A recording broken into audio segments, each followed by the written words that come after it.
The 100th anniversary of the Scripps National Spelling Bee kicks off next week, and locally, we have 2 students who qualified for the final rounds.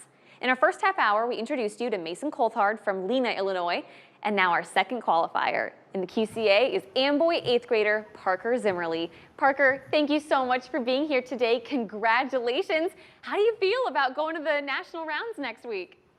I am ecstatic would be the word that I would describe it. I'm just extremely happy that words can't even really describe.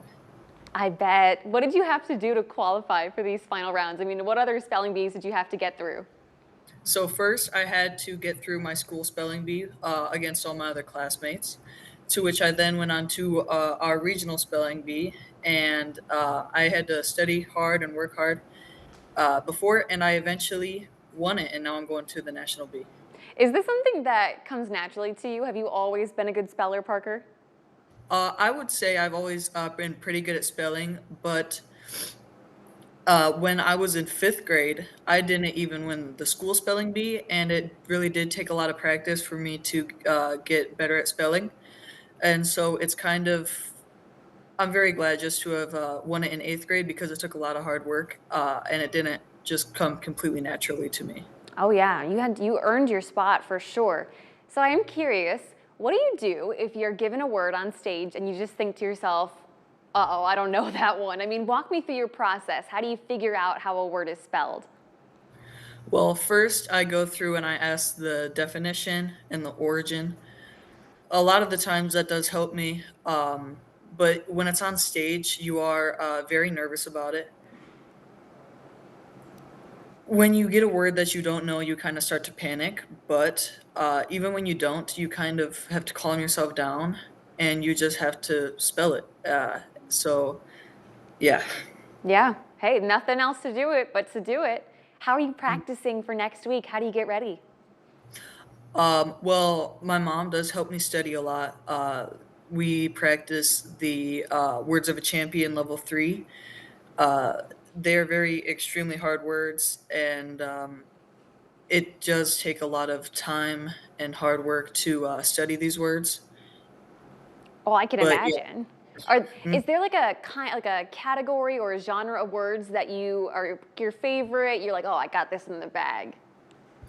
Well, some of the words that I really like to spell are when I'm given the definition or origin, and it does help me spell the word right because then it kind of helps me know that um, it makes me feel more confident that my spelling isn't just spelling the letters right, but it also helps me make sure that I know that definitions and origins also impact the words. Hmm.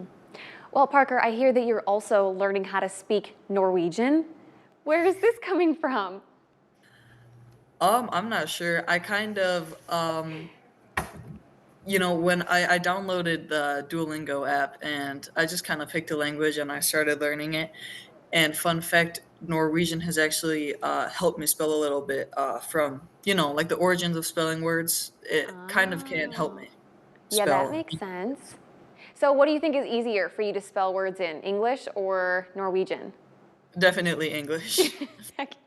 I can imagine. All right, before I let you go, because you got to get to a baseball game after this, I do have a question for you. What would you say to someone who says they're a bad speller? What's your advice? How can they get better?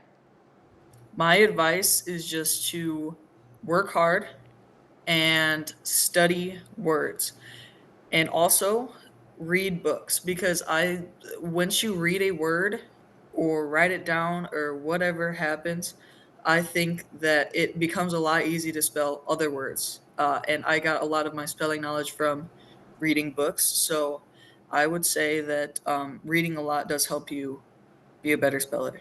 Yeah, it's good life advice for anybody. Parker, congratulations on everything. Best of luck next week. We'll watch and make sure we follow along as you go throughout the tournament. Okay, thank you so much. For you guys at home, pull out your phones. If you scan this QR code, it'll take you right to our website where we've got even more details about the 100th edition of the Scripps National Spelling Bee. You can also check out the full list of qualifiers from every single state.